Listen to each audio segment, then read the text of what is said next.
Bila roh disentak, dicabut, mata akan mengikuti roh kita pergi. Tengok kawan kita mati, mata dia ke mana pergi? Terbeliak. Mata terbeliak ke atas, mengikuti roh, kata Rasulullah. Di sini saintifik tidak boleh menjawab lagi. Sebab alam di luar alam syahadah, alam yang tidak boleh dijasipakan saintifik lagi. Kenapa mata terbeliak? Saintifik tak boleh menjawab lagi. Rasulullah jawab.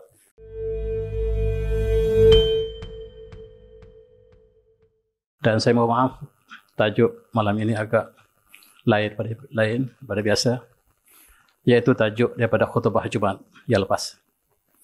Tajuk khutbah Jumaat yang lepas bertajuk kematian yang pasti. Saya ubah sedikit dengan mati itu pasti.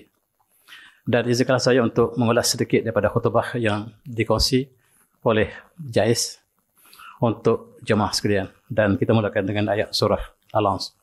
A'udzu minasyaitonir rajim. Bismillahirrahmanirrahim. Wal 'asr innal insana lafi khusr illa alladziina aamanu wa 'amilus solihati wa tawassaw bil haqqi wa tawassaw bis sabr. Surah Al-Azim. Demi masa sesungguhnya manusia itu dalam kerugian, kecuali mereka yang beriman serta beramal soleh dan berpesan dengan kebenaran dan berpesan dengan kesabaran. Itulah 4 golongan mereka yang tidak rugi. Mereka yang beriman, beramal soleh dan berpesan kepada kebenaran, berpesan kepada kesabaran, melakukan amal ma'ruf dan nahi munkar, dan disitulah kejayaan. Dan setiap kita akan diuji dalam dunia ini. Dalam satu hadis yang diriwayatkan oleh Ali bin Tirmizi, Rasulullah bersabda, Amar ummati min bani sittin ila sab'in wa aqalluhum man yujazu dhalik wa aqalluhum man yujazu dhalik. Umur umatku di antara 60 hingga 70 tahun. Dan sedikitlah mereka yang melepasi jarak tersebut. Sedikitlah golongan umatku yang melepasi daripada selang 60 ke 70 tahun Hijriah. 70 hingga 60 hingga 70 tahun Hijriah. Ataupun 58 tahun hingga 68 tahun Masehi. Sebab 60 tahun Hijriah itu sekitar 57 tahun Masehi. Dan itulah perkiraan kita ialah tentang Hijriah. Dan tahun yang Allah sebut Al-Quran, yang Rasul rujuk ialah tahun Hijriah. Tapi kita sekarang lebih fasih, lebih memfaham, lebih biasa dengan tahun Masehi. Dan kita tukar kembali kepada tahun Hijriah apabila kita bincangkan tentang hadis dan Al-Quran. Inilah statistik yang dikeluarkan oleh dunia. Mereka yang berusia lebih daripada 65 tahun hanyalah 5%. Sangat sedikit. Dan umur 60 ke 70 tahun ialah usia untuk kita bersedia untuk kematian. 60 tahun ialah usia untuk kita bersedia. 58 tahun masih maksud saya. Dan kajian ini dilakukan oleh Barat. Mereka mengatakan penduduk sekarang 5% ialah orang yang melepasi 60 tahun ke atas. Mereka membuat satu proyeksi, satu kajian yang menunjukkan bahawa dunia semakin sihat, dunia semakin maju, teknologi semakin hebat dan perubatan semakin canggih. Mereka menjangkakan bahawa dalam 50 tahun akan datang yang melibatkan dengan 60 tahun ke atas akan mencapai hampir 15% ataupun 20%. Tetapi jangkaan mereka meleset. Sebaik saja setiap 1 tahun kita lihat ada peperangan yang besar, golongan tua terkorban. Yang berlaku di Ukraine, yang tua tidak dapat lari. Mereka terkorban. Yang kemudiannya Allah datangkan dengan bencana COVID-19 2 tahun, 3 tahun. Dan Allah hapuskan seluruh yang mereka katakan 60 tahun ke atas. COVID menyerang mereka yang ke atas 60 ke 80 tahun. Dan mereka semakin lama semakin kecil peratus. Dan kekal apa yang Rasulullah sebut bahawa umatku di antara 60 hingga 70 tahun Hijriah. Inilah sebelum COVID mereka buat satu proyeksi. Mereka mengatakan bahawa sehingga Amerika telah mencapai 80 tahun. Sudah ramai yang mencapai 80 tahun. Tetapi selepas COVID baru ini, semua yang 80 tahun berakhir. Allah kembalikan semula kepada 60 hingga 70 tahun Hijriah. 58 tahun hingga 68 tahun Masihi. Inilah yang kita nak bincangkan dan inilah khutbah. Khutbah membawa mesej kematian. Dan apakah kita bersedia? Dan inilah peringatan untuk saya dan untuk kita juga, untuk anak-anak kita dan untuk jemaah sekalian. Usia tua yang sudah melampaui 70 tahun, 80 tahun ialah usia yang sangat-sangat jarang sekarang. Dan mereka yang bertuah, mereka yang Allah lanjutkan kepada 60 tahun, 80 tahun, dan mereka harus bersyukur sebab mereka lah dianggap golongan yang rare, golongan yang sedikit. Dan apakah yang kita isi sepanjang usia kita untuk mencapai usia tersebut? Dalam satu hadis yang lain, yang diriwayatkan oleh Ibn Rajah, yang diriwayatkan oleh Barak radhiyallahu anhu, qala kunna ma'a Rasulillah sallallahu alaihi wasallam fi janazah fajasa ala syapil qabri. Dan satu hari kami bersama Rasulullah untuk mengumpulkan mayat seorang sahabat. Dan Rasulullah berada di atas bibir ataupun di atas tebing kubur tersebut. Pabaka Rasulullah menangis. Hatta balla thara, dan sehinggalah air mata ini jatuh ke atas tanah basah. Dan kata Rasulullah, ya akhwati, ya akhwani, limislah fa'idu, dan kita semua akan seperti ini. Kita semua akan berakhir. Kita akan semua akan satu masa akan dikumikan. Fa'idu, dan segeralah kita bersedia. Sudahlah bersedia, kematian boleh datang bila-bila masa. Sedang berjalan, sedang bercakap, sedang bagi kuliah, sedang solat, sedang bermain, sedang berpesta, semuanya kita lihat mereka pergi satu demi satu. Giliran kita akan tiba. Dan inilah perkara tema kita hari ini, tema yang tidak menyeronokkan, tema yang menyeramkan.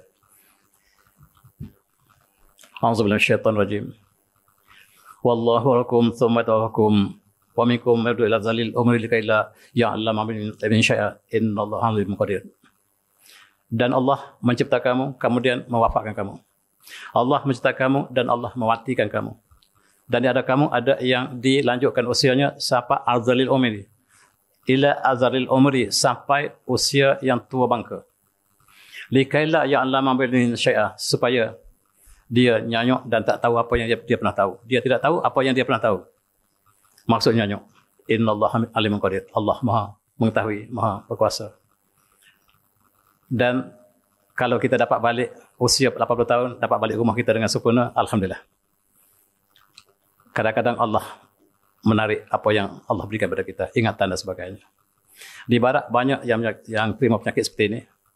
Mereka keluar rumah dan tidak boleh kembali semula ke rumah dengan penyakit eczema dan sebagainya.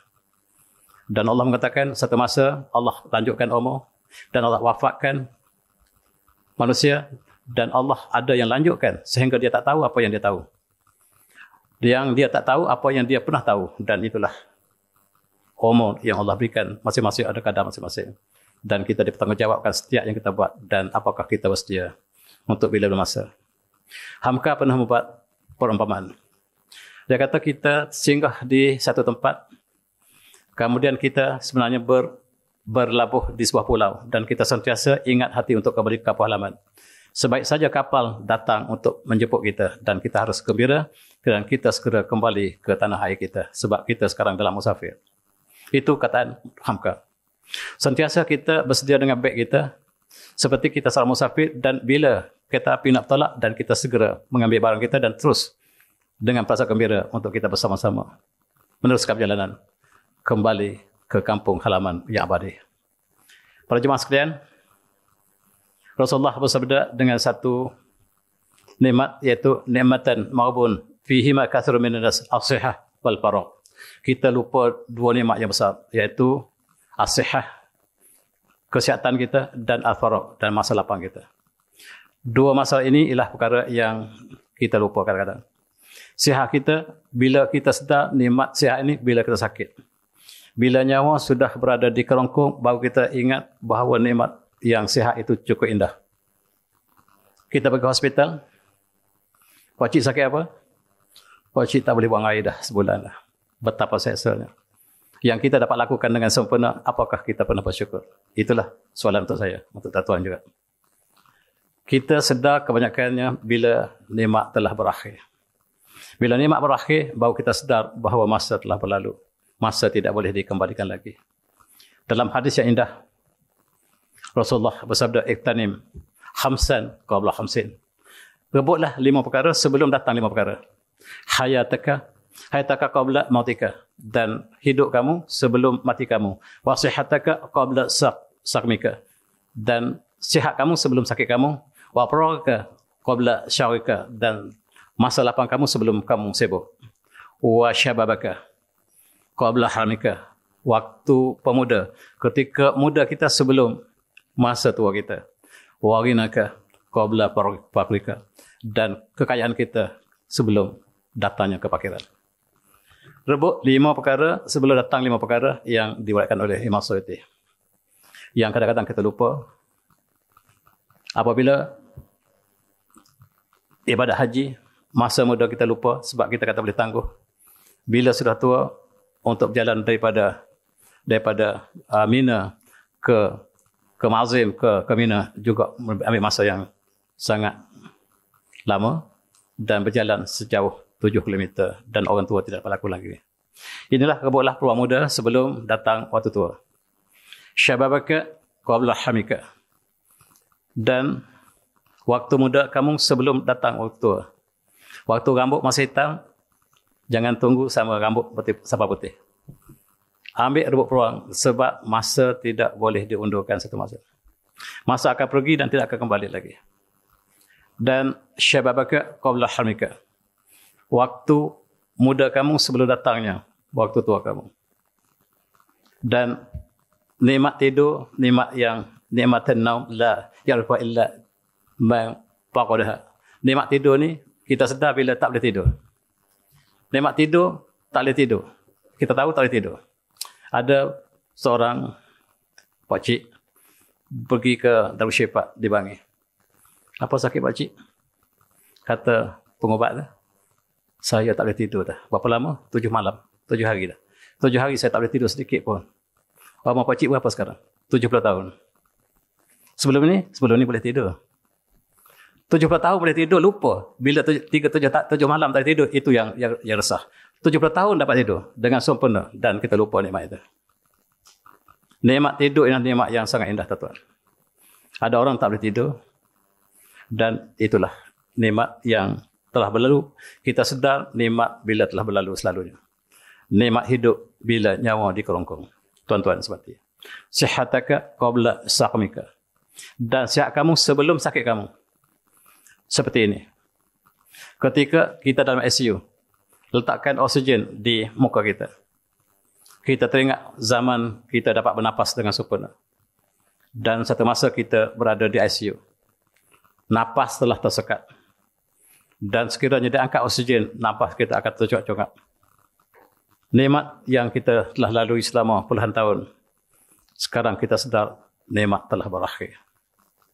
Kita dalam ICU. Apa makna ICU, tuan-tuan? ICU maksudnya kita duduk dalam kaca. ICU, you see me. Dan tak boleh siapa lagi masuk. Tak boleh siapa lagi masuk. Doktor, hanya doktor boleh masuk. Dan kita, tempat ICU adalah tempat untuk mengucap selamat singgah kepada kawan kita. Saya pergi dulu, tuan-tuan.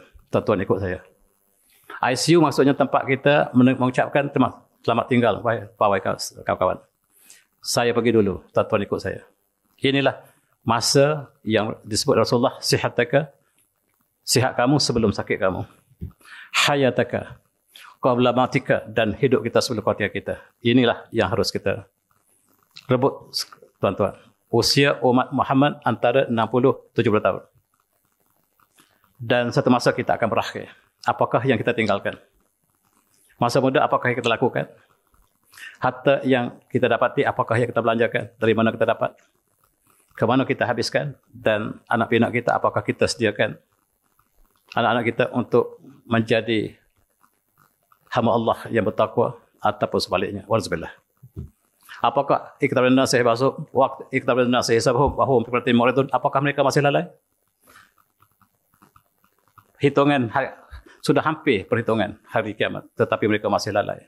Ini pemuda kita yang lupa jalan kembali. Imma syakiran wa imma kafura. Allah berikan jalan yang baik, jalan yang benar, tetapi mereka diberi pilihan. Imma syakiran wa imma kafura. Mereka boleh pilih jalan syukur, mereka boleh pilih jalan kufur, dan mereka pilih jalan kufur. Sekiranya anak kita seperti ini, alangkah malangnya. Masa sangat terhad, masa muda sangat terhad. Pejam mata lama-lama. Ingat masa kita budak-budak itu, baru sekejap, macam semalam baru. Ketika kita pejam mata, kita ingat masa kita budak-budak itu masih baru sekejap, semalam, 2 hari lepas. Dan masa berlalu begitu lama, marilah kita ambil intibar. Terlalu sibuk dengan dunia, dan ini tema khutbah Jumaat kita. Tema khutbah Jumaat kita ialah terlalu sibuk dengan dunia. Kejar kebendaan, terlupa kita akan masuk tempat akhir kita. Inilah tema khutbah Jumaat yang lepas. Tapi kebanyakan kita bila lepas habis Jumaat, kita tanya apakah tema Jumaat ini? Ya, ada tema kah? Ada tema ke Jumaat? Kita lupa bahawa ini tema. Ya, saya ulang sekali lagi untuk muslimat juga. Muslimat barangkali tidak bersama kita di masjid. Saya ulang ini untuk sama-sama kita. Untuk saya sebenarnya. Kita terlalu sibuk sehingga berakhir. Dan itulah kerja kita siang malam. Kadang-kadang lupa solat zuhur. Mari kita renungi sejarah kita.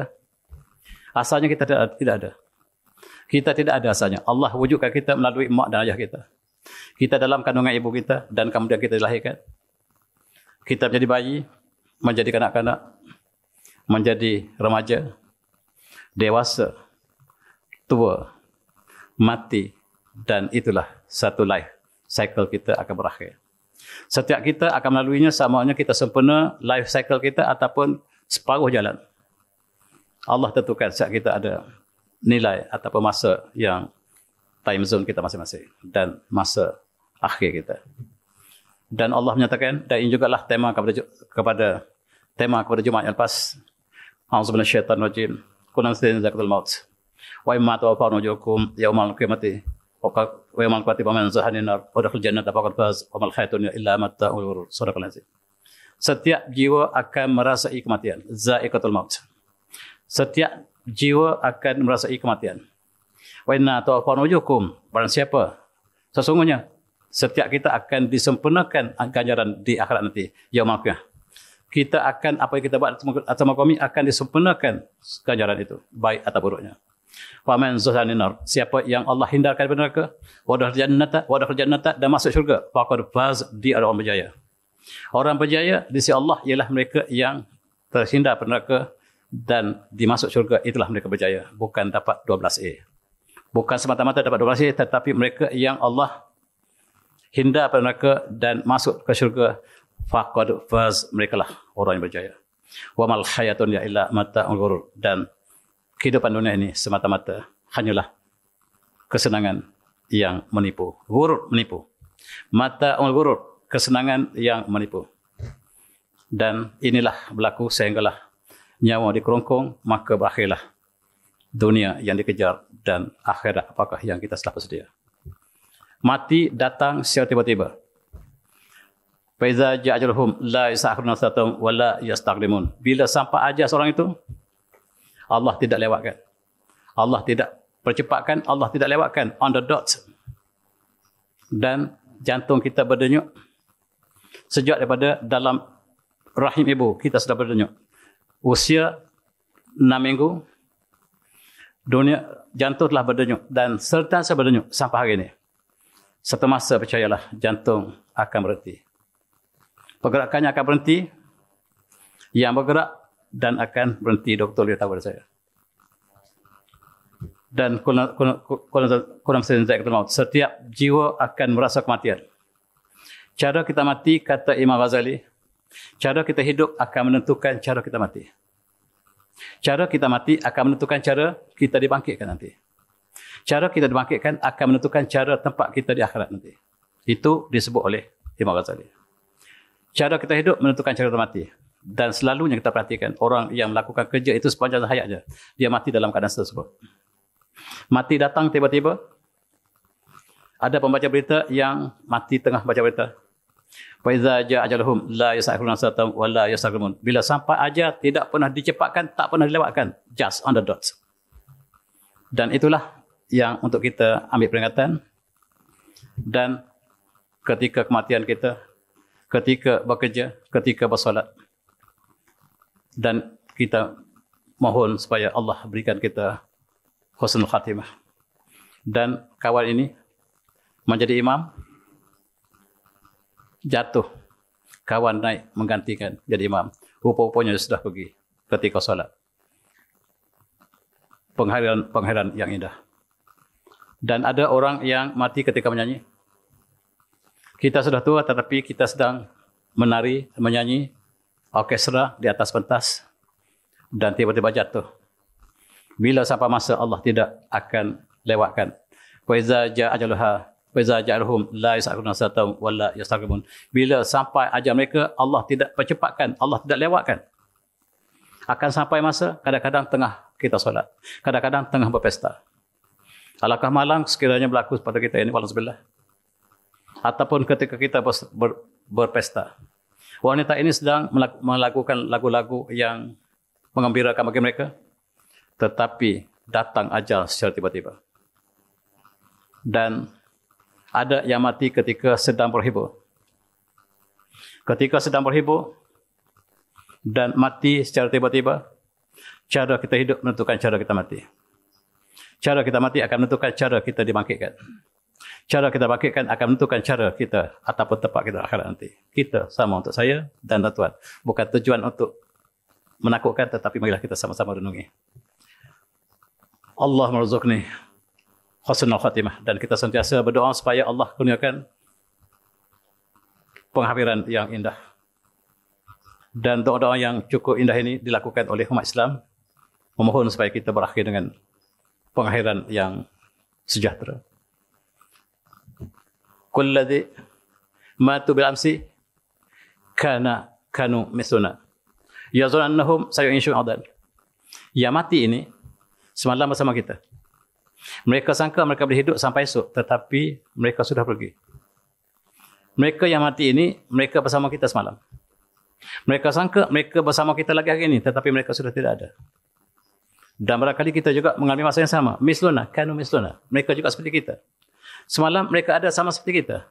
Hari ini mereka sudah tidak ada. Sedangkan mereka sangka mereka dapat hidup sampai esok. Tidak. Bila sampai masa, kita akan berakhir. Dan Allahumma inna nas'aluka husnal khatimah. Kita sentiasa mohon supaya kita dapat pengakhiran yang baik. Dan Allah mengatakan dalam surah Qaf, a'udzu minasyaitonir rajim. Wa ja'at fatul maut bil haqq dzalika ma kunta minhu tahid. Wa nabi usuli dzalika yaumul wa'id. Wa ja'at kullu nafsin ma'aha sa'iqum wa shahid. Subhanallah.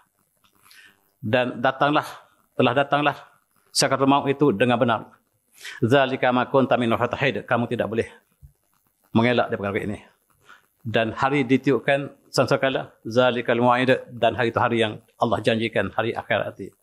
Wajat kullu nafsin ma'aha sa'iqum wa shahid. Dan kita akan dipandu menuju pada Allah setiap dari kita bersama dengan pemandu kita, pemimpin kita, imam kita, dan kita bersama-sama menuju pada Allah, dan keputusan perpisahan yang kita lakukan sebagai kami akan diumumkan. Dan bahagialah mereka yang lulus dengan cemerlang A++, bukan sahaja kelulusan 12A di dunia, tetapi di akhirat lebih penting.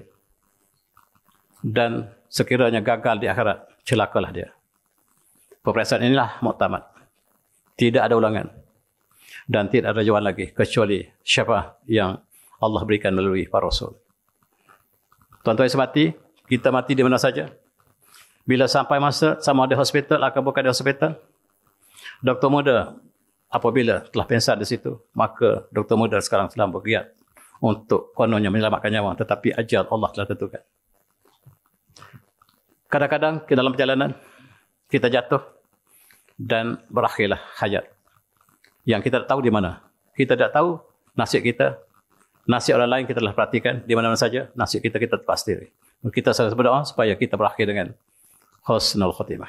Tuan-tuan, fa idza jaa ajaluhum la yas'aluna satam wa la yastaqdimun. Apabila datang ajal mereka, Allah tidak akan percepatkan, Allah tidak perlewatkan. Seolah tidak boleh diakhirkan, tidak boleh dikedepankan. Itulah ajal kita. Dan hari ini dalam satu hadis yang diberikan oleh Imam Tabrani, di antara tanda hari kiamat ialah munculnya kematian yang mengejut. Kematian yang mengejut, yang tidak bersedia, mati tiba-tiba. Ini antara tanda hari kiamat ialah kematian yang tidak lama sakit. Tiba-tiba saja jatuh dan berakhir. Antara tanda hari kiamat ialah banyaknya mati yang mengejut. Faja'ah. Al-maut al-faja'ah. Iaitu al-maut al-faja'ah. Maut al-faja'ah itu maksud mati secara tiba-tiba. Dan inilah. Dalam satu hadis lain yang diriwayatkan oleh Imam Tirmizi, Iza Allah bi'amdin khairan ista'malahu. Dan sekiranya Allah kehendaki satu hamba itu perkara yang baik, Rasulullah kata ista'malahu. Para sahabat tanya, apakah maksud ista'malahu? Kata Rasulullah, yufiqu li'amalin soleh qabla mati. Dan sebelum matinya Allah berikan amalan baik padanya. Sebelum kematiannya Allah berikan sesuai dengan amalan yang baik. Sebelum kematiannya, itulah maksud ista'malahu. Dan a'udzu minasyaitonir rajim. Hatta idza ja'alul mautu qarab birji'un. Dan apabila sampai masa kematian seorang pada kamu, maka dia berkata, ya Allah, kembalilah aku kembali ke bumi. Kembalilah aku semula ke dunia. La'alli a'malu shalihan fi ma taraktu. Dan mudah-mudahan aku akan beramal soleh. Aku akan buat amalan yang soleh yang aku tinggalkan selama ini. Kalla innaha kalimatun huwa qaiha. Dan kata Allah, tak. Bila sampai masa, tidak boleh dilanjutkan lagi. Kalla innaha kalimatun huwa qaiha. Sebagaimana yang Allah telah tentukan, begitulah. Tidak boleh dilanjutkan lagi. Wa min warahim barthun illa yaumi ba'tsun. Dan selepas itu, dia akan berada di alam barzakh sampai hari berbangkit. Kita akan berada di alam barzakh sampai hari berbangkit. Allah tidak cepatkan, tidak kurangkan. Dan kadang-kadang ketika dalam profession kita tiba-tiba jatuh, usia masih muda, usia anak kepada kawan saya semalam baru 44 tahun. Jatuh dan meninggal. Di hospital sedang. Bukan tua menjadi syarat kematian. Bila-bila, tua atau muda, kecil atau besar. Kaya ataupun miskin. Dan dalam satu hadis yang panjang ini juga, yang diriwayatkan oleh Imam Bukhari, Rasulullah bersabda, Mafatihul ghaib khamsun. Kunci ghaib itu ada 5 perkara. Ya alamuha illallah. Dan tidak ada siapa yang tahu kecuali Allah. Ma ta'udu arham illallah. Dan apa yang berlaku dalam rahim ibu, yang besar ataupun yang gugur, semua diketahui, tidak tahu kecuali Allah. Wa ya'lamu ma fi ghadin illallah. Esok kita nak buat apa, Allah kita tak tahu. Kita merancang, tetapi apa yang kita lakukan sebenarnya, kita tak tahu. Wa ya'lamu mata ya'til matar. Kita tak tahu bila hujan datang. Ahadun illallah. Tidak ada siapa pun yang tahu hujan datang esok atau tidak, kecuali Allah. Wala ta'lamu nafsun bi'atin tamut. Dan seorang itu tak tahu di mana dia akan mati. Illallah. Wala mata takmasah illallah. Tidak tahu siapakah. Tidak seorang pun tahu bilakah datangnya hari kiamat. 5 perkara gaib ini tidak diketahui siapa. Saya ada pengalaman, tuan-tuan. Wala ta'lamu nafsun bi'atin tamut. Dan kamu tak tahu di manakah kamu mati. Keluarga saya pada tahun 2017, saya dijemput oleh Persatuan Islam Korea untuk sampaikan satu ucapan di Masjid Itaewon. Dan saya pergi bersama dengan keluarga. Tidak sangka sampai saja di Korea, isteri saya meninggal. Dan kita tak tahu di manakah bumi kita. Wala ta'lamu nafsun bi'atin tamut. Dan kita tahu di manakah kita mati. Isteri saya meninggal di Korea, tidak tak sangka. Dan dialah orang Malaysia pertama yang dimakamkan di Korea. Korea tanah kubur yang sangat terhad. Tetapi oleh kerana saya dijemput oleh Persatuan Islam Korea, maka secara penghormatan mereka berikan ruang untuk kemungkinan dimakamkan di Korea. Dan orang lain harus dibawa kembali ke negara masing-masing. Tetapi itulah yang berlaku pada saya. Dan inilah benar-benar kita tidak tahu. Bila sampai masanya, jantung kita telah berhenti. Tadi berdenyut, tapi berhenti sekarang. Dan ini gambar sebenarnya kematian. Apabila jantung telah berdenyut tapi otak kita belum mati. Otak masih hidup. Otak masih lagi hidup, bahkan ketika jantung telah berhenti berdenyut, otak bekerja dengan lebih biasa. Ini dirakamkan oleh doktor. Doktor heran ketika kita hidup, otak kita EEG tak di kepala. Selalunya dia dalam keadaan biasa. Tetapi hampir kematian, selepas jantung telah berhenti, dia bekerja dengan cepat, dengan laju, sangat tinggi, tak pernah berlaku dalam sejarah kita. Dan iktirab minal maut hiya ziyadah kahrabiyah fi dima' al-muhtadar. Ketika kita sudah hampir mati, gelombang EEG yang kita letakkan EEG di kepala, letak ECG di sini. ECG sudah berhenti. ECG sudah berhenti. Tetapi otak belum. Itu sebab dalam pesaka kita mengambil brain death sebagai asas kepada pembangkitan pesaka. Bila berlaku brain death, maka kematian pun diistirahatkan. Sekadar jantung berhenti berdenyut, belum disahkan kematian kecuali apabila otak sudah tidak ada sebarang kegiatan. Dan apabila otak sudah hilang kegiatan, tidak ada lagi gelombang, maka harta kita yang kita simpan di bank untuk orang lain, bukan untuk kita lagi. Rumah kita untuk orang lain, kenderaan kita untuk orang lain, harta kita semua untuk orang lain. Maka dibagilah mereka faraid dan kita membawa diri kita hanya amalan yang kita bawa. Tuan-tuan, kenapakah berlaku seperti ini? Jurnal banyak ditulis, kenapakah otak kita berlaku secara maksimum berlaku ini. Dan mereka mengkaji apakah bentuk gelombang ini. Gelombang ini gelombang gamma. Gelombang gamma ini selalunya keluar ketika kita sedar. Ketika kita sedar, gelombang gamma keluar. Maksudnya ketika hampir kita mati, kita sedar. Ketika kita hampir mati, gelombang ini kan kita sedar. Kita tahu kita akan pindah, tetapi masa tidak boleh diundurkan lagi. Inilah pentafsiran Doktor Islam. Mereka mengatakan bahawa gelombang gamma ini ialah gelombang ketika kita sedar. Dan maksudnya ketika hampir kita lucut napas, roh berpindah, kita sedar. Dan dalam satu hadis Rasulullah mengatakan, inna roh iza qabida tamul basar. Bila roh disentak, dicabut, tamul basar, mata akan mengikuti roh kita pergi. Tengok kawan kita mati, mata dia kemana pergi? Terbeliak. Mata terbeliak ke atas, mengikuti roh, kata Rasulullah. Di sini saintifik tidak boleh menjawab lagi. Sebab alam di luar alam syahadah. Alam yang tidak boleh dijasipakan saintifik lagi. Kenapa mata terbeliak? Saintifik tak boleh menjawab lagi. Rasulullah jawab. Sebab mata mengikuti roh. Badan dan roh berpisah. Persahabatan 60 tahun, 70 tahun, 80 tahun, sekarang tiba masa berpisah. Dan lihatlah bagaimanakah perpisahan dua jasad dan roh yang akan berlaku satu masa. Itulah kita panggil kematian. Rupa-rupanya kita mati, tuan-tuan.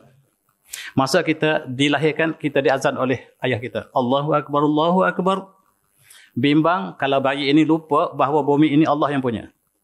Bimbang-bimbang takut dia lakukan dengan kehendak dia. Bumi ini tidak boleh dilaksanakan ditadbir dengan undang-undang kita sendiri. Mesti dengan undang Allah. Sebab Allah yang ciptakan bumi ini. Allah berikan matahari, Allah berikan rezeki, Allah berikan oksigen dan sebagainya. Beritahu dia, jangan lupa bahawa bumi ini Allah yang punya. Dan ketika kita mati, kita disolat.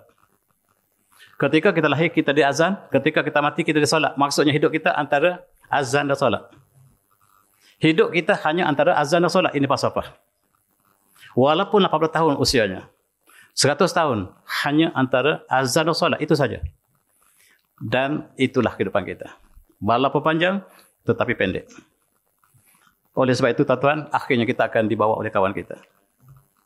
Apabila roh telah berpisah dengan jasad, hari itu kawan-kawan baik kita tak bekerja. Dia cuti. Dan dia bawa kita. Khidmat terakhir kawan kepada kawan ialah hari kematian kita. Untuk membezakan kawan yang sejati dan kawan yang tidak sejati. Kawan sejati, dia akan ikut kita sampai ke kuburan. Di situ, kubur sudah sedia. Kawan yang paling rapat dengan kita, 2 orang, 3 orang, berada dalam lahat, sedang menunggu kedatangan kita. Inilah kawan yang setia. Kawan yang berkawan tanpa perlu balasan. Dia menunggu kita dalam liang lahat dan dia letak perlahan kita. Dan kita berdoa, Allah maj'al qabri raudhah min riyadil jannah. Ya Allah, jadikan kuburku taman daripada taman surga. Wala tanhu hapratan min haprin nas. Jangan jadilah dia satu lubang daripada lubang neraka. Allahumma amin ya rabbil alamin. Itulah kita doakan supaya kubur kita menjadi taman yang indah, bukan sebagai satu lubang neraka daripada lubang-lubang neraka lain. Dan Allah mengatakan dalam surah Al-Quran, A'udzu minasyaitonir rajim, Wa anfiqu mimma razaqakum min qabli ayatum ahadun min qabli ayatum hadu hadakum al-maut fa yaqrabila akhatani ila jalin qarib aw sadaqakum min as-salihin. Wa anfiqu mimma razaqakum min qabli ayatum hadakum al-maut fa yaqrabila akhatani ila jalin qarib aw sadaqakum min as-salihin. Dan menafkahlah harta kamu apa yang kami rezeki kepada kamu. Nafkahlah harta yang kami rezeki kepada kamu sebelum datang kematian kepada kamu. Sebelum datang kematian seorang pada kamu. Dan ketika itu dia berkata, Rabbi lala akhatani ila ajalin qarib. Ya Allah, lanjutkan sedikit daripada usia aku. Lanjutkan sedikit daripada usia ini. Wa sadaqah wa aku minas salihin. Nascaya aku akan bersedekah banyak-banyak. Dan aku menjadi orang yang soleh. Allah menceritakan ketika nyawa di sini. Ya Allah, lanjutkan sedikit usiaku untuk aku bersedekah segala-galanya. Sedekah telah berakhir. Nyawa di sini sudah berakhir. Kalau nak sedekah sekarang, bukan tunggu ketika nyawa di akhir. Saya dan tuan-tuan. Dan inilah jadi pesan yang Allah rakamkan dalam Al-Quran. Dan kita akan berakhir. Bila mula berakhir, kaki kita akan memanjang. Perhatikan. Kaki kita yang tegak akan panjang. Dan di sendi-sendi kita, kalsium akan berkumpul. Dia keras di situ. Kalau tak betulkan cepat-cepat, dia keras. Lutut juga harus dibetulkan. Tangan dan sebagainya. Sebab lepas ini dia akan keras. Selepas beberapa minit, dia akan mengecut. Selepas satu saat, ke manakah darah kita pergi? Dan warna kulit kita akan berubah. Yang tegang, kecut, pecah, berubah warna, keluar nanah, hancur, menjadi hitam, datang ulat, makan, habis, tinggal rangka, setiap kita. Tinggal rangka. Asalnya handsome. Dia jaga muka dia setiap hari ketika, tapi dia lupa jaga kalbu dia. Wanita juga demikian. Dia menjaga kulit dia setiap hari ketika. Rupa-rupanya cantik ini hanyalah setipis kulit bawang. Bila kulit bawang telah kecut, segala kecantikan berakhir. Yang tinggallah penyesalan. Dan tuan-tuan lihat orang mati, ketika kita lahirkan tangan seperti ini. Ini dunia kami yang punya. Tapi bila mati, terbuka lebar. Tanda penyesalan. Yang melakukan dosa dan noda tentu menyesal. Yang beribadah juga menyesal sebab kenapa saya tak buat ibadat lebih banyak supaya dapat tempat lebih tinggi. Semua kita menyesal. Tuan-tuan yang saya mati, kita akan berakhir. Wajah yang kita jadikan segala-gala kehidupan kita berakhir. Dan wa min warahim bazahun ila yaumi bathun. Dan selepas itu kita akan berada dalam alam barzakh sampai hari berbangkit. Itu kematian. Dan Rasulullah bersabda, "Iza matal insan in qata'anhu amaluhu illa min thalathah." Apabila seorang itu mati, maka terputuslah segala amalannya kecuali 3 perkara. Sebab kita tahu, illa min shadaqatin jariyah. Sedekah yang kita lakukan, ataupun ilmu yang dimanfaat dengannya, ataupun anak soleh yang berdoanya. Ini perlunya anak soleh, tuan-tuan. Bukan untuk jadi engineer semata-mata, bukan untuk jadi doktor, untuk menjadi peguam, tetapi anak soleh. Kita lupa bahawa matlamat kita bukan dunia semata-mata. Dan inilah kita inginkan anak yang soleh. Anak 3 orang balik Amerika, kawan saya. Ayah meninggal dunia. Kemudian imam tanya kepada waris, anak-anak sila datang ke depan untuk solat jenazah. Si anak masih berlengah di luar. 3-3. Akhirnya kita yang pergi. Kita wakil pada imam untuk solat. Anak tak boleh solat jenazah. Alangkah malang. Yang berjaya ialah berjaya dalam konteks duniawi semata-mata. Bukan kita menghalang kejayaan duniawi, tapi duniawi dan ukhrawi harus disepadukan. Walun ataupun anak yang soleh yang berdoa padanya, itulah yang tinggal. Dalam hadis yang dibacakan oleh Imam Tirmizi, Rasulullah bersabda, "La tazur qadaman abdun. La tazur qadaman abdun yaumal qiyamah hatta yusalan amrihi fima afnahu." Tidak akan bergerak di akhirat nanti kaki seorang itu kecuali ditanyakan tentang beberapa perkara. Pertama, tentang umurnya, apakah dia lakukan pada umurnya sepanjang dia hidup di atas dunia. Wan amalihi ma fa'ala bih, apakah amalan dia di dunia dulu. Wan malihi min aina iktara bima anfaqahu, harta yang dapat daripada mana?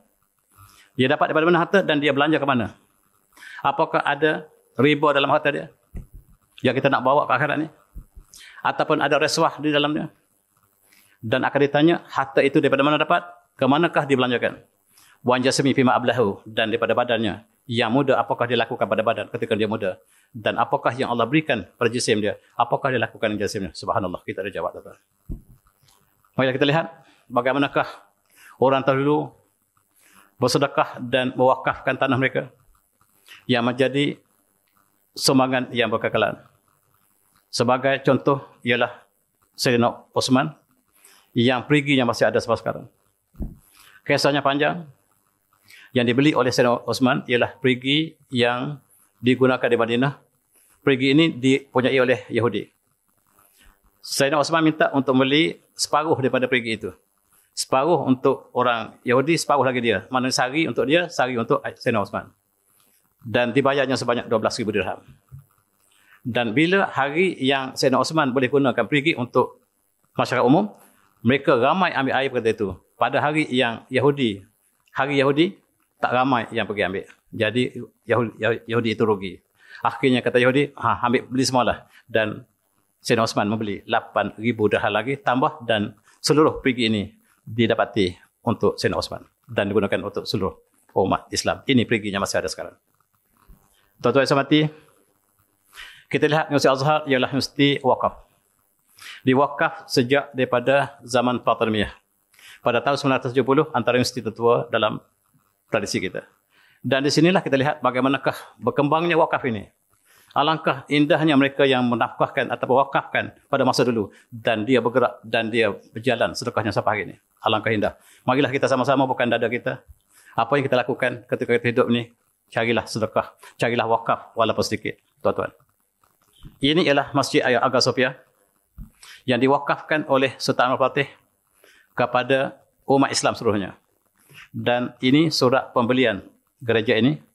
Gereja ini dibeli selepas kebanyakan padri yang duduk dalam gereja ini selepas pembukaan Istanbul, pembukaan Konstantinopel, mereka meluk Islam ramai-ramai. Sebab akhlak yang ditunjukkan oleh Islam begitu indah. Yang ditunjukkan oleh Sultan Al-Fatih. Sehingga apabila ramai Islam dicadangkan supaya gereja ini dibeli dan ditukar menjadi masjid dan disetujui, dan resiknya masih disimpan di sini. Resik pembelian masjid ataupun gereja Hagia Sophia ini dibeli dengan sempurna oleh Sultan Al-Fatih dan ditukar menjadi masjid. Dan hari Jumaat ketika Sultan Al-Fatih membaca khutbah, ini khutbahnya. Dia kata, "Ayu syahshan qama bi taghyir hadzal waqfiyyah allati hawalat Hagia Sophia ila masjid atau qama bi tabdil ihda mawadiha awaha hatta qama bi ta'diha." Siapa yang bercita-cita untuk menukar status masjid ini yang saya telah wakafkan kepada umat Islam, siapa yang cuba untuk menukarkan statusnya kepada selain pada masjid, maka dia berhak mendapat laknat Allah. Ini di atas secara ringkas maksudnya. Dan aqulu fi hudrikum jami'an innahu yakumin itkaba akbar anwa arham wa tarfa ithman. Dia melakukan dosa yang besar sekiranya dia bercita-cita untuk menukar masjid yang saya beli ini, saya wakafkan ini, kepada selain pada masjid. Dan dalam sejarah dia ditukar menjadi muzium oleh Mustafa Kemal Datuk dan ditukar kembali menjadi masjid oleh Erdogan. Tuan-tuan yang mati, Osmaniyah menjadikan wakaf sebagai satu budaya. Kebanyakan ketika zaman Osmaniyah, mereka menawarkan kepada ulama kita untuk wakafkan tanah di sekitar Masjidil Haram, Masjid Nabawi, dan kebanyakan tanah ini dipunyai oleh orang Melayu. Cukup menarik, tanah-tanah di sekitar Masjidil Haram ini dibeli oleh orang Melayu. Sedangkan daripada Aceh, daripada Brunei, daripada Sambas, daripada Sulawesi, daripada tanah Melayu, Kelantan, banyak tanah wakaf.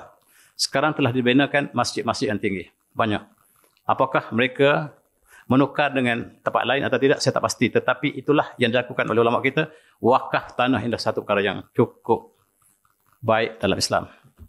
Dan Rasulullah bersabda, "Ma naqasa sedekah mimmal," dan tidak akan kurang harta kita dengan sedekah. Harta yang kita sedekah tidak akan kurang. Kita lihat, kita bagi duit, kita akan berkurangan. Tapi Rasulullah jamin, harta kita tidak akan berkurang, tetapi bertambah. Seperti pokok rambutan yang kita pangkas, tidak akan mengurangkan buah tahun depan. Bahkan dia keluar tunas baru dan berbuah 2 kali ganda daripada tahun lepas, tahun ini. Berbuah tahun depan 2 kali ganda sekiranya kita pangkas. Pangkas itu seolah kita keluarkan zakat. Itulah bagaimanakah falsafah kita Islam yang cukup indah. Kita lihat masjid-masjid yang dibina oleh orang terdahulu. Masih digunakan sekarang. Masjid kapal laut yang masih terdiri sampai sekarang. Masjid Demak yang dibina dalam acuan yang sama. Cuba tengok bentuk masjid Demak dengan masjid kapal laut sama saja sebab Wali Songo yang sama yang membinanya. Kemudian kita lihat masjid di Teluk Manuk yang diwakafkan oleh orang terdahulu masih kita gunakan sampai sekarang. Dan ini di Singapura, Masjid Umar Kapur Melaka di Singapura diwakafkan sampai sekarang masih digunakan. Dan tuan-tuan yang semati, kita lihat negara kita satu masa dulu cukup banyak tanah wakaf. Tetapi apakah pengendaliannya atau pengurusannya lekap? Sebab ada cukup banyak 11,000 hektar dikatakan tanah wakaf di kawasan ini, di negara kita. Tetapi apakah diurus dengan sempurna atau tidak? Dan inilah cabaran yang cukup penting sebab mereka yang wakaf ini memerlukan mengharapkan pahala sebab mereka sudah berada dalam barzakh sekarang. Dalam satu hadis lain Rasulullah bersabda, ditanya oleh seorang lelaki ditanya Rasulullah, apakah sedekah yang paling baik, yang paling agung? Kata Rasulullah, anta sadaqah wa anta sahih syahih. Kamu bersedekah ketika kamu sehat. Kamu masih tamak untuk jadi kaya. Kamu ingin jadi kaya, kamu masih sehat dan masih itu sedekah yang paling baik. Ketika sudah tua, sudah pencen, sedekah tidak sebaik masa muda. Dan janganlah Rasulullah kata tunggu sampai nyawa sampai dihalkum. Qul talifulan kadzalifulan kadzalika illa waqad kana lifulan. Dan kamu pun bila nyawa berada di sini, kamu kata harta ini akan bagi pada orang ini, bagi pada ini. Tapi kata Rasulullah, ketika nyawa sudah putus, harta itu terputus dan jadi pesaka orang lain. Kalau nak bagi sedekah sekarang. Akhir sekali saya ingin berceritakan kisah ini, berkali saya cerita satu tempat lain sebelum ini. Kisah seorang kaya yang pemurah, yang banyak wakafkan tanahnya. Namanya Syekh Sulaiman Ar-Rajahi. Orang Islam yang paling kaya, orang bukan raja. Yang paling kaya ialah orang ini. Sulaiman Ar-Rajahi, dia ada bank Ar-Rajahi. Bank Ar-Rajahi dan juga ada asalnya dia seorang miskin. Dia hanya tinggal di kawasan pedalaman, ada beberapa ekor unta dan tugas dia adalah membawa jemaah untuk menunaikan haji dan dia memberikan isyarat, dia membawa barang supaya selamat sampai ke Mekah dan itulah tugas dia yang belum ada. Sekarang dia sudah ada Ar-Rajahi Bank seluruh dunia. Dan dia juga mempunyai satu lagi ladang yang besar di Tabuk yang bernama Tabuk Ziraiyah. Ziraiyah ataupun Tadco disebut ini ialah syarikat Tabuk li Tamniyatil Ziraiyah. Syarikat yang dipunyai oleh syarikat Sulaiman Ar-Rajahi. Orang yang paling kaya, tuan-tuan. Orang Islam paling kaya ialah orang ini. Kita tak pernah isytiharkan dia orang kaya. Dia ada bank, dia ada ladang berjuta hektar. Dan dia menjadi orang yang paling kaya, orang yang paling pemurah. Dia tanam dengan berbagai-bagai buah di Tabuk, termasuklah buah tin, termasuklah ladang yang luas, termasuklah buah anggur yang sangat manis yang dijual di Mekah, di Madinah ini daripada ladang Syekh Sulaiman Ar-Rajahi di Tabuk. Tapi tidak diberitahu pada kita sebab tidak menguntungkan CNN untuk buat satu rancangan tentang bagaimanakah bumi Arab telah bertukar menjadi bumi hijau sebagaimana yang disebut oleh Rasulullah dalam hadis yang mulia. Dan Rasulullah bersabda, "Yushik ya Mu'az antalat bika hayatun antara ma hahuna qad mulajinanan." Wahai Mu'az, ketika Rasulullah berada di Tabuk, wahai Mu'az, sekiranya usia anda panjang di sini tempat saya berdiri ini akan penuh dengan kebun buah-buahan. Akan penuh dengan kebun-buahan sekarang telah direalisasikan apabila kita lihat akhir ini, di Tabuk telah turun hujan dengan lebat, turun salji dengan lebatnya, maka Tabuk bertukar menjadi kawasan yang sangat subur. Tengok tanaman ditanamkan di Tabuk. Dan buah anggur yang sangat-sangat manis. Dan berbagai-bagai Tabuk Agricultural Development Corporation. Inilah dipanggil Tadco dalam bahasa Inggeris yang menyediakan kebun-buahan yang besar di Saudi. Juga menanam gandum. Tengok tangkai gandum yang dihasilkan di Tabuk lebih panjang daripada mereka. Dan inilah tempat yang sekarang padang pasir berubah menjadi tanam pertanian. Dan ditanam dengan buah tin, buah zaitun. Dan inilah bandar Tabuk sekarang. Ketika Rasulullah berada di sini, Tabuk ialah kawasan yang gersang, kering kontang. Tetapi Rasulullah bersabda, lan takun hatta ta'un ardul arabi murja wa anharu, tidak berlaku hari kiamat sehingga bumi Arab sekali lagi akan menjadi hijau dan penuh dengan anak sungai. Dan sekarang kita saksikan ini.